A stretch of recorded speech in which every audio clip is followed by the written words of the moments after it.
بالله من الشيطان الرجيم بسم الله الرحمن الرحيم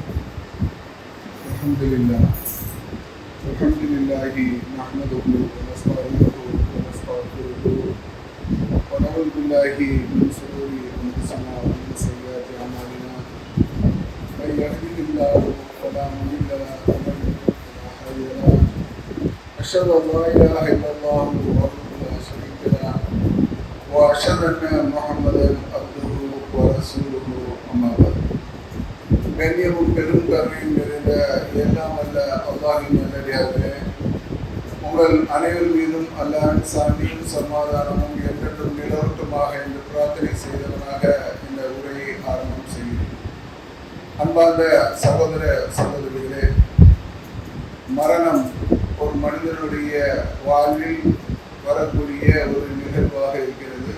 மனிதர்கள் மட்டுமல்ல, அனைத்து விதமான உயிரினங்களும் மரணத்தை சந்தித்தே ஆக வேண்டும் என்ற ஒரு நிலை இருந்து கொண்டிருக்கிறது. மரணம் நாம் விரும்பாவிட்டாலும் அதை நாம் வெறுத்தாலும் அது உங்களை வந்து அடைந்தே தீரும் என்று அல்லாஹ் ரப்பல் ஆலமீன் திருமறை குர்ஆன்ல சொல்லி காட்டுகிறான். எந்த அளவுக்கு அது வந்து தீரும் என்று சொன்னால், நீங்கள் அதற்கு பயந்து உறுதியான ஒரு கோட்டையை ஏற்படுத்தி அதில் அமர்ந்திருந்தாலும் கூட அந்த மரணம் என்பது உங்களை வந்தே தீரும், நீங்கள் அதை அடைந்தே தீருவீர்கள் என்ற ஒரு செய்தியை அல்லாஹ் ரப்பல் ஆலமீன் திருமறை குர்ஆன்ல சொல்லக்கூடிய ஒரு செய்தியை நம்ம பார்க்கிறோம். அப்போ மரணம் என்பது அனைவரும் சந்திக்கக்கூடிய ஒரு நிகழ்வாக இருக்கும்போது, அந்த மரணத்தை எதிர்கொண்டே ஆக வேண்டும் ஒரு என்ற நிலையில் நாம் இருக்கும்போது, நாம் இந்த உலக வாழ்க்கையினுடைய செயல்பாடுகள் என்ன நோக்கத்துக்காக அமைக்கப்பட்டிருக்கிறதோ அந்த நோக்கத்தை அடையக்கூடிய முன்மீன்களாக நாம் இருக்க வேண்டும். அப்படி இருந்தால் மட்டுமே நமக்கு மறுமை வாழ்க்கையில் நன்மை ஏற்படும் என்ற ஒரு சிந்தனையை எப்போதும் மனதில் வைத்துக் கொள்ள வேண்டும். பொதுவாக மரணம் பற்றிய நமது செய்தி எந்த மாதிரி இருக்கிறது என்று சொன்னால், மரணம் வரும் என்று எங்களுக்கு தெரியும், எல்லாத்துக்கும் தெரியும். ஆனால் அடுத்தவர்களுக்கு வரும் என்று நாம் நினைத்து கொண்டிருக்கிறோம். ஒவ்வொருவரும் நமக்கு எப்போது மரணம் வரும் என்று கேட்டால், அது வரும்போது பார்த்துக்கலாம், அதுக்கு அவகாசம் இருக்கிறது, அதற்கு நாள் இருக்கிறது, வயது முதிர்ந்த பிறகுதான் எனக்கு மரணம் வரும் என்றெல்லாம் பல பேர் பல நிலைகளில் மரணத்தை பற்றி நினைத்து கொண்டிருக்கக்கூடிய ஒரு சூழலை நம்ம பார்க்கிறோம். பொதுவாக மரணம் யாருக்கு வருகிறது என்ற ஒரு செய்தியை உலகத்தில் நம்ம ஆய்வு பண்ணுவோம் என்று சொன்னால், அந்த நோயாளியாக இருக்கக்கூடியவர்கள் மரணத்தை அடைவார்கள் என்று நம்ம நினைத்து கொண்டிருக்கிறோம். ஹாஸ்பிட்டலில் போனால் ஏராளமான மக்கள் மரணத்துக்காக இயங்கி கொண்டு கழித்து கொண்டு அந்த நிலையில் நோயாளிகளாக, கடும் நோயாளிகள் எல்லாம் ஆஸ்பத்திரியில் நீங்கள் பார்ப்பீங்க. அப்போ நீங்கள் சொல்லுவீங்க, இறந்துடுவார், இன்னும் கொஞ்ச நாள் தான் இருப்பார், நாளைக்கு போயிடுவார், நாளை கழிச்சு போயிடுவார்னு சொல்லி அவருக்கு தேதி குடிக்கக்கூடிய ஒரு நிலையெல்லாம் கூட நமக்கு சில நேரங்களில் ஏற்பட்டு விடுகிறது. ஆனால் அல்லாஹ்வுடைய விதி எப்படி இருக்கும் என்று சொன்னால், சில நேரங்களில் அவர் போவதற்கு முன்னால நாம் போகக்கூடிய ஒரு நிலைமை என்பது ஏற்பட்டுவிடும். அதை பற்றிய ஒரு சிந்தனையே நமக்கு இருக்காது. பொதுவாக நாம் என்ன நினைத்து கொண்டிருக்கிறோம் என்று சொன்னால், நோயாளியாக இருக்கக்கூடியவர்கள் சீக்கிரம் மரணத்தை தழுவி விடுவார்கள், குடிகாரனாக இருக்கக்கூடியவர்கள் அது ஈரல் அமைச்சு செத்து போயிடுவாங்க. நம்மளே சோகமா இல்லையா, இப்படி பட்ட பகல் குடிகாரன் ஈரல் வச்சு நிச்சயமா செத்து போயிடுவான் என்று சொல்லி அதையே நம்ம சொல்லக்கூடிய ஒரு நிகழ்வாக இருக்கிறது. கெட்ட நடவடிக்கைகளில் அதிகமாக ஈடுபடக்கூடியவர்கள், ரவுடித்தனம் படக்கூடியவர்கள், இவர்கள்லாம் பார்த்தா சொல்லிடுவோம், சீக்கிரம் செத்து போயிடுவான், எங்கேயாவது யாராவது வெட்டி கொண்டு போடுவாங்க அப்படின்னா நம்ம சொல்லிவிடுவோம். அதே மாதிரி போர் வந்தா அதுல இறப்பு நிச்சயம் என்று நினைத்து அதுக்கு அப்படித்தானே போருக்கு போனான்னு சொன்னா அது இறப்பு இருக்கிறது. போர் காலங்களில் மக்களுக்கு ஏராளமான துன்பங்கள் ஏற்பட்டு இறப்பு ஏற்பட்டு இருக்கிறது. இப்ப பாலஸ்தீனெல்லாம் பார்த்தீங்கன்னு சொன்னா கொத்து கொத்தாக மக்கள் இருந்து கொண்டிருக்கக்கூடிய ஒரு சூழலை நம்ம பார்க்கிறோம். பூகம்பம் வந்துச்சுன்னு சொன்னா மரணம் வரும், யாருக்கு வரும்லாம் தெரியாது, அள்ளிட்டு போயிடும் அப்படின்னு சொல்லி நமக்கு அதை தெரிந்து வைத்திருக்கிறோம். சுனாமி வந்ததுன்னு சொன்னா அது மாதிரியான ஒரு நிலை தான், அந்த மாதிரி அதிகமான இறப்புகள் ஏற்படும் என்று நாம் தெரிந்து வைத்திருக்கோம். இது அல்லாமல் முழுமையின் காரணமாக இறப்பு நிச்சயமாக வரும் என்று சொல்லி எல்லோரும் அதை நாம் தெரிந்து வைத்திருக்கக்கூடியவர்களாக நாம் இருக்கிறோம். இப்படி மரணத்தை பற்றி பல்வேறு கோணங்களில் நாம் தெரிந்து வைத்தாலும் அந்த மரணம் என்பது நமக்கு வரும் என்கின்ற ஒரு சிந்தனை அது பெரும்பாலானவர்களுக்கு குறைவாக இருக்கிறது. மரணம் வரும், ஆனால் நமக்கு வரும்போது பார்த்துக் கொள்ளலாம் என்ற ஒரு அசால்ட்டான ஒரு சூழ்நிலை, கவனக்குறைவான ஒரு சூழ்நிலை நமக்கு ஒவ்வொருவருக்கும் இருந்து கொண்டிருக்கக்கூடிய ஒரு நிலைமையை பார்க்கிறோம். அது யாருக்காவது வரும், அடுத்தவர்களுக்கு வரும் என்ற ஒரு செய்தியை தான் நாம் நினைத்து கொண்டிருக்கிறோம். ஆனால் நம்மில் ஒருவருக்கு அல்லது நமக்கோ கூட திடீரென்று மரணம் வந்துவிட்டோம் என்று சொன்னால் அந்த மரணித்தவருடைய குடும்பம் நிலை தருமாறக்கூடிய ஒரு சூழ்நிலையை நம்ம பார்க்கிறோம். ஏன்னா திடீர் மரணங்கள், இளம் வயது மரணங்கள் இதெல்லாம் ஏற்பட்டுவிடும். எப்போது எது நடக்கும் என்று யாருக்கும் சொல்ல முடியாத அளவுக்கு தான் அல்லாஹ் ரப்பல் ஆலமீன் இந்த மரண விஷயங்களை மறைத்து வைத்திருக்கிறான் என்பதை நம்ம பார்க்கிறோம். அப்ப இதுல நம்ம கவனமாக இருந்து கொள்ள வேண்டும். நமக்கு எந்த நொடியும் மரணம் வந்து கொண்டே இருக்கும், மரணம் வரும். எந்த நொடியும் இந்த நாள் வாழ வேண்டும் என்ற ஒரு நிலையில அல்லாஹ் நமக்கு ஆயுளை வைத்திருந்தான் என்று சொன்னால் அது நடக்கும். அல்லது எல்லா நேரத்திலும் நமக்கு மரணம் வரக்கூடியதாகத்தான் இருக்கிறது. நாம் முழுசாக 100 வயசு வாழ்ந்துருவோம், 90 வயசு வாழ்ந்துருவோம், 80 வயசு வாழ்ந்துருவோம் சொல்லி நிர்ணயிக்கப்பட்ட ஒரு கால அளவு என்பது எந்த மனிதனுக்கும் கிடையாது. எப்போது வேண்டுமானாலும் மரணம் வரும் என்கின்ற ஒரு செய்தியை புரிந்தவர்களாக உள்வாங்கியவர்களாக நமது வாழ்க்கையை நாம் அமைத்துக் கொண்டோம் என்று சொன்னால் நாம் வாழ்கின்ற காலத்தில் மறுமைக்கான நன்மையை தேடக்கூடியவர்களாக நாம் இருப்போம். இல்லை என்று சொன்னால் இந்த உலக வாழ்க்கையில் மயங்கக்கூடியவர்களாக நாம் இருந்தோம் என்று சொன்னால் நாம் திடீர் மரணங்களை, திடீர் இழப்புகளை சந்திக்கும் போது நமது மரண வாழ்க்கை என்பது, மறுமை வாழ்க்கை என்பது கேள்விக்குறியாக ஆகக்கூடிய சூழ்நிலை கூட ஏற்பட்டுவிடும் என்பதை நாம் கருத்தில் கொள்ள கடமைப்பட்டிருக்கிறோம். ஏனென்று சொன்னால் மூமின்களுக்கு மறுமை வாழ்க்கை தான் நிரந்தரமான ஒரு வாழ்க்கை. இந்த உலக வாழ்க்கை என்பது நிரந்தரமான ஒரு வாழ்க்கை என்பது கிடையாது.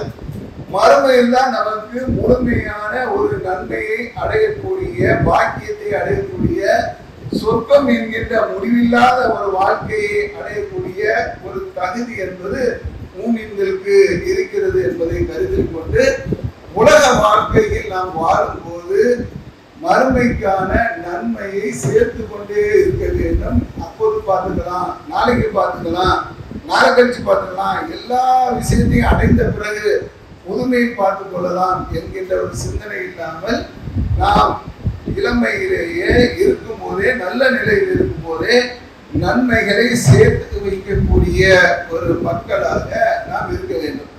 திடீர் மரணங்கள் ஏற்பட்டு விட்டது என்று சொன்னால் நாம் நிலைத்தாடக்கூடியவர்களாக கூட ஆகிவிடுவோம்.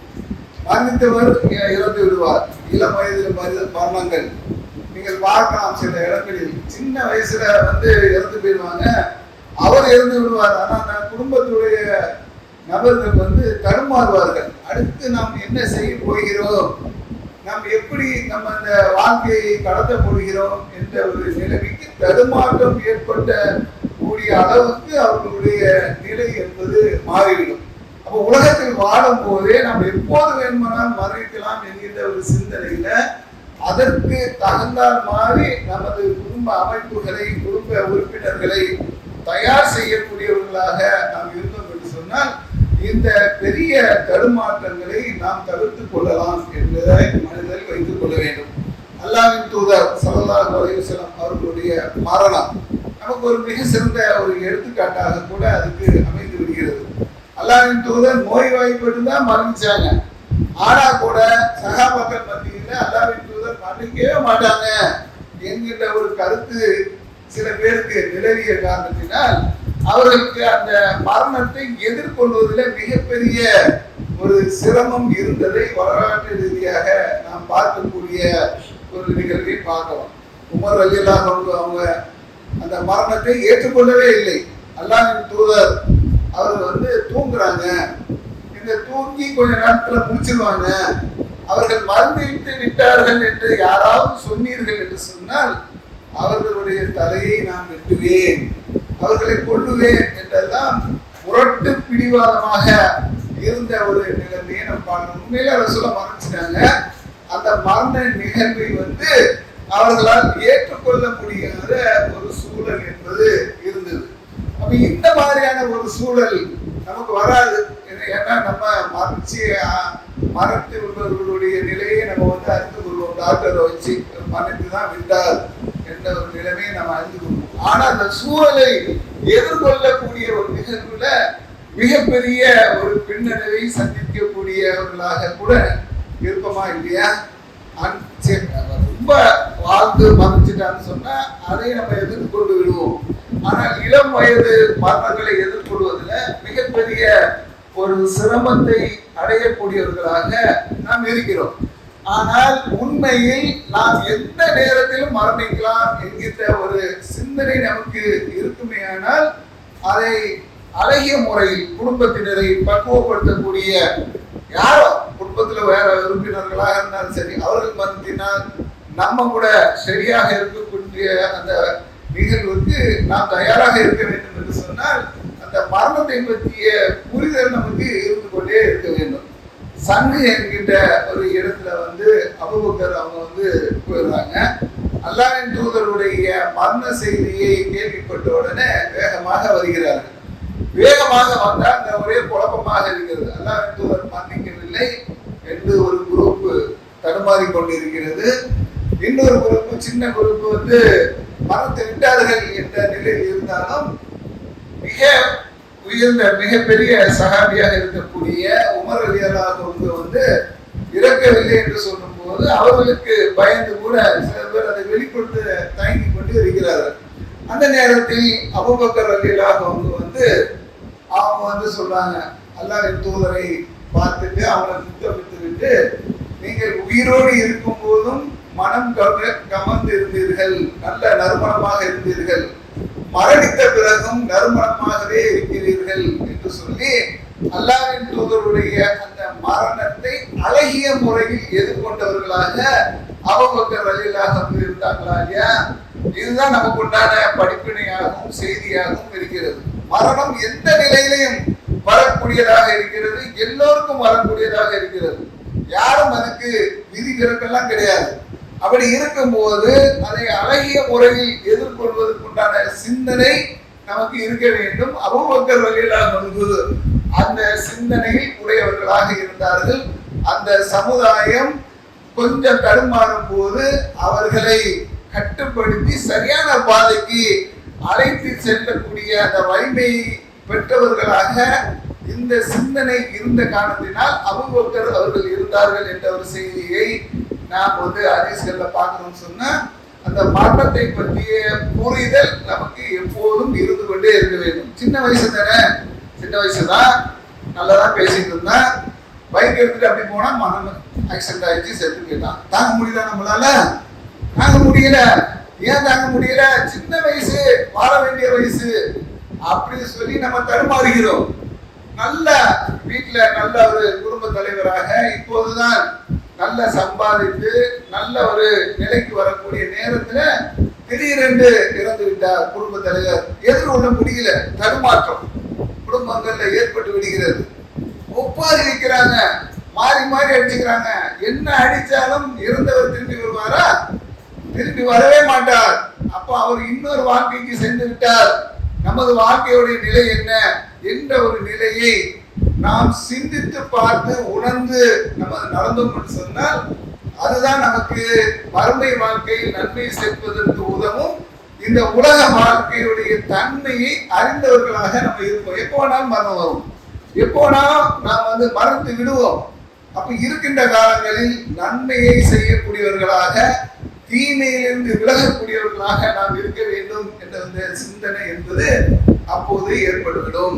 அபூபக்கர் ரலியல்லாஹு அன்ஹு அந்த ஹிஜ்ரத் செய்து வந்த புதுசுல மதீனாவுடைய இந்த சீதோசன நிலை அவர்களுக்கு ஏற்றுக்கொண்டதாக இருக்கவில்லை.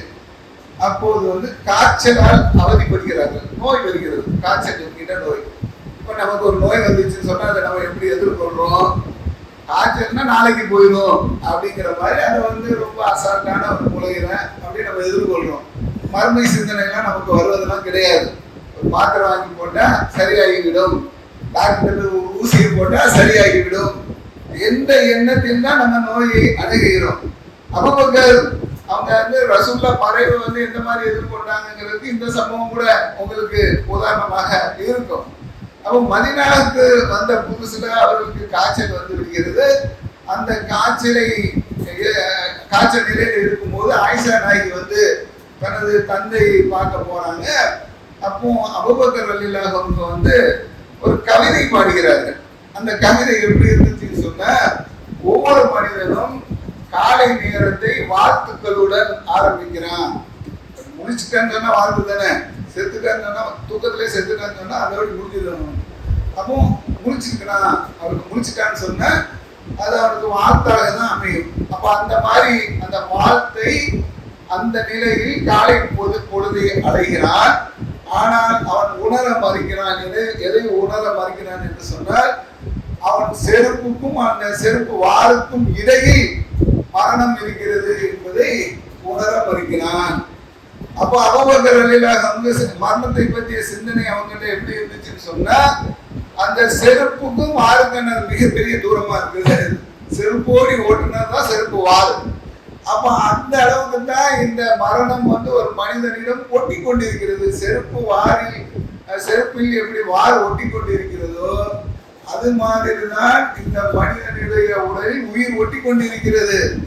அந்த செருப்பு வார அந்துச்சுன்னு சொன்னா உயிர் போயிடும். அந்த மாதிரிதான் செருப்பு அந்த செருப்பு அந்த வார அந்துச்சுன்னு சொன்னா செருப்பை போட முடியாதுன்னு தானே.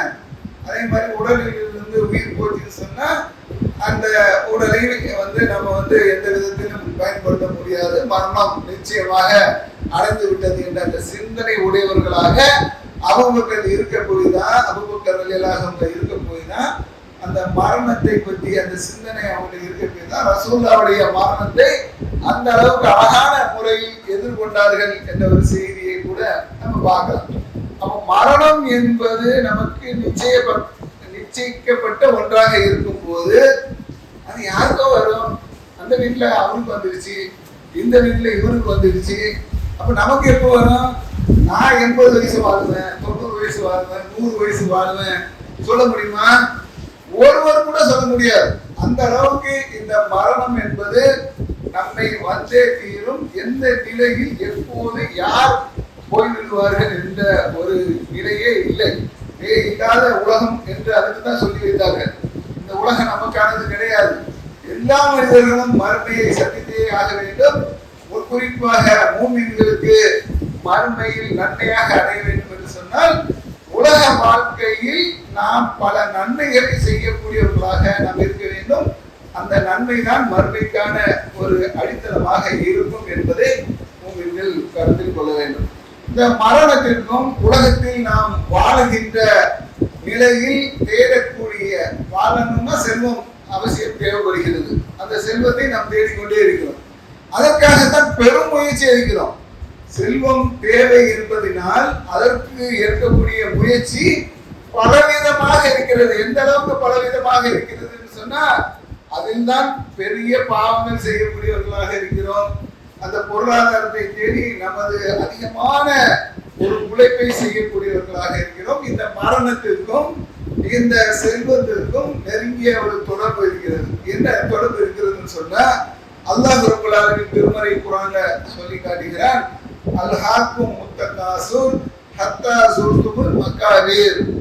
மன்னர்களை சந்திக்கும் வரை அதிகமான செல்வத்தை தேடுவது அவனுடைய கவனங்களை திசை திருப்பி விடுகிறது.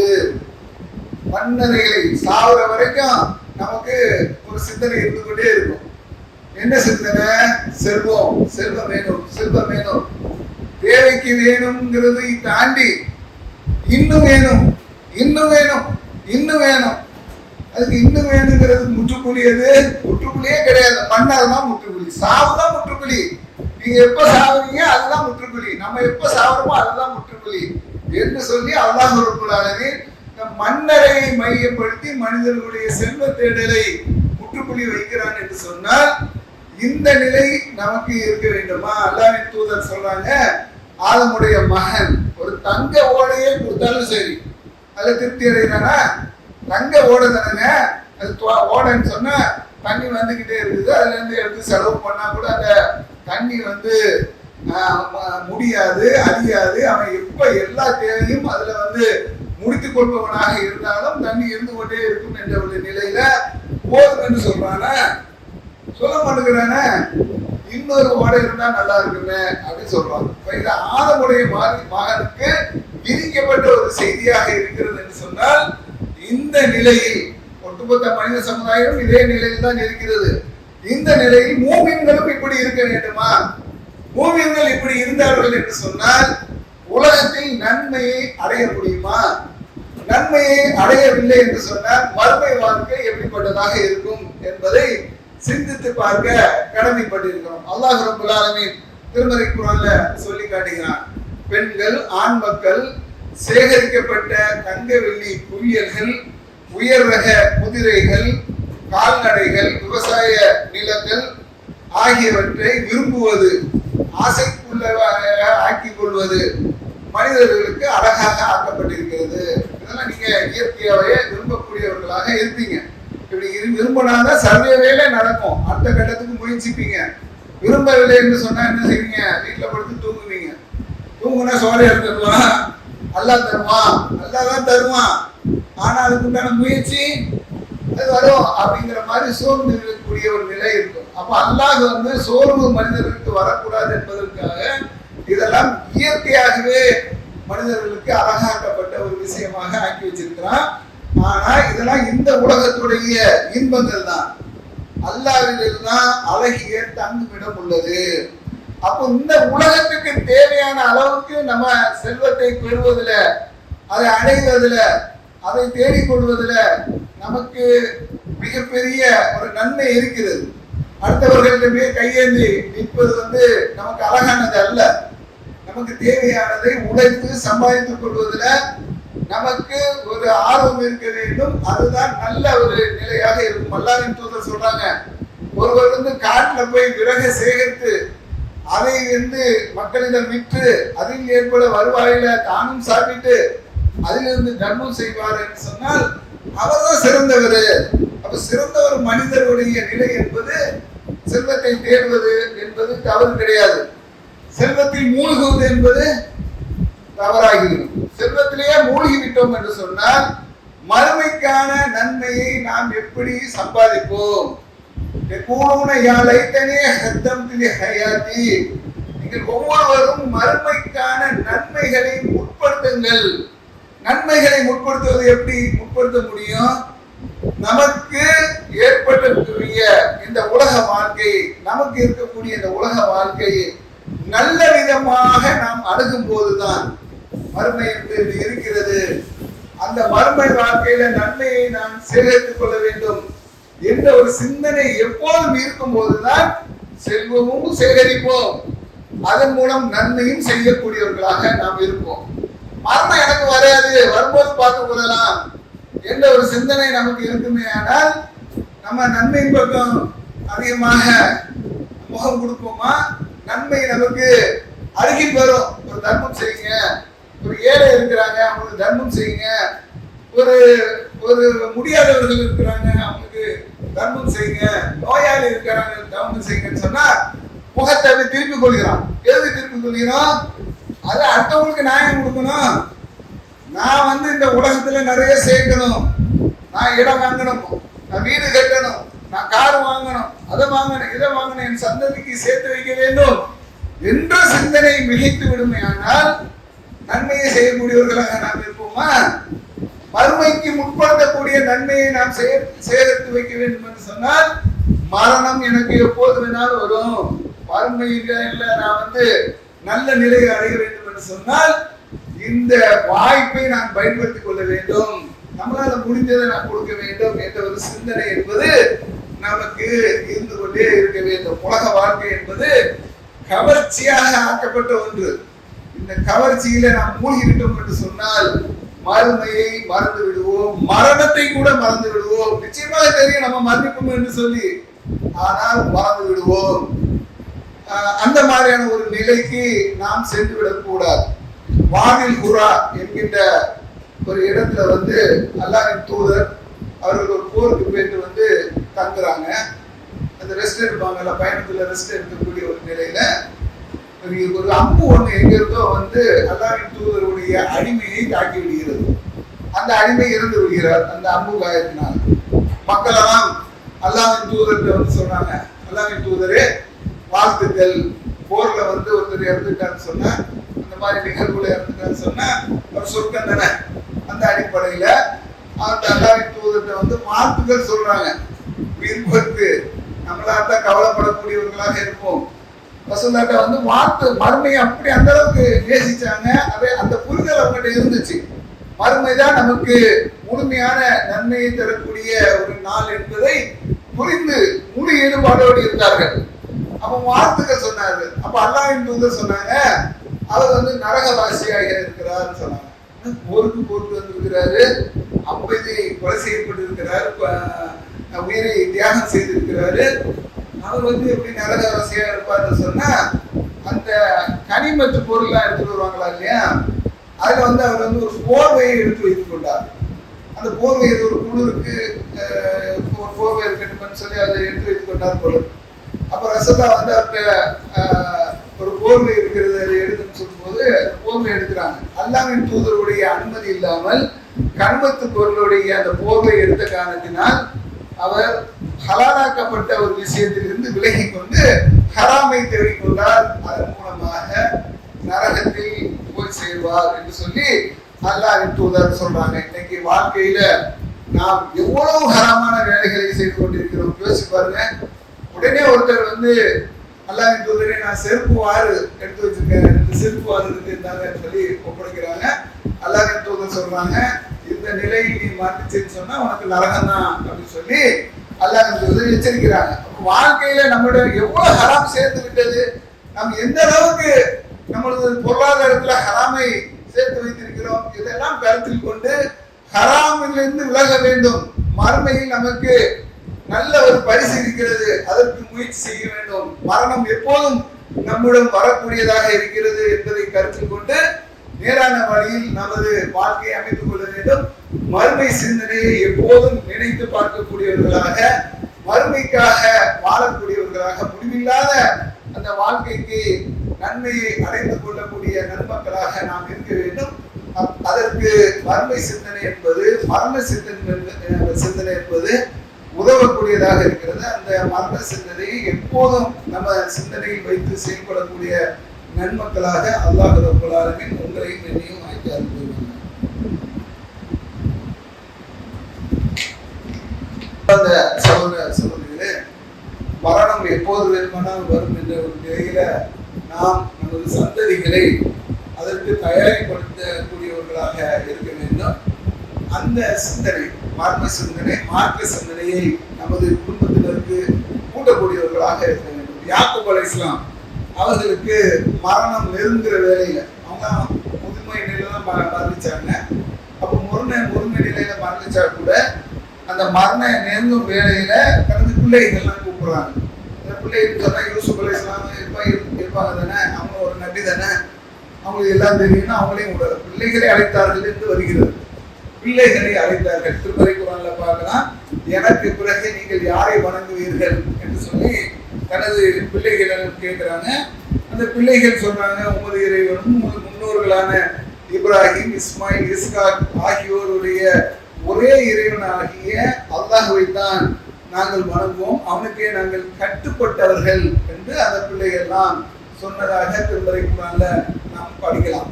அப்ப அந்த அடிப்படையில் நமது மரணம் எப்போது வேண்டாலும் வரும் என்ற ஒரு நிலையில நம்ம குடும்பத்துல எல்லோருக்கும் உண்டான அந்த கல்வியை, மார்க்க கல்வியை, மரண சிந்தனையை, வணக்க கல்வியை, கொள்கை கல்வியை நம்ம குழந்தைகளுக்கு ஊட்டக்கூடியவர்களாக இருக்க வேண்டும். அதில் அவர்களுடைய உறுதித்தன்மையை ஆய்வு செய்யக்கூடியவர்களாக இருக்க வேண்டும். அப்போதுதான் நமது குடும்பமும் நாமும் மறுமையில் வெற்றி பெற முடியும் என்ற அந்த சிந்தனையை உங்களுக்கு தந்தவனாக இந்த உரையை நிறைவு செய்கிறேன். அல்ஹம்துலில்லாஹி ரப்பில் ஆலமீன். அஸ்ஸலாமு அலைக்கும் வரஹ்மத்துல்லாஹி வபரகாத்துஹு.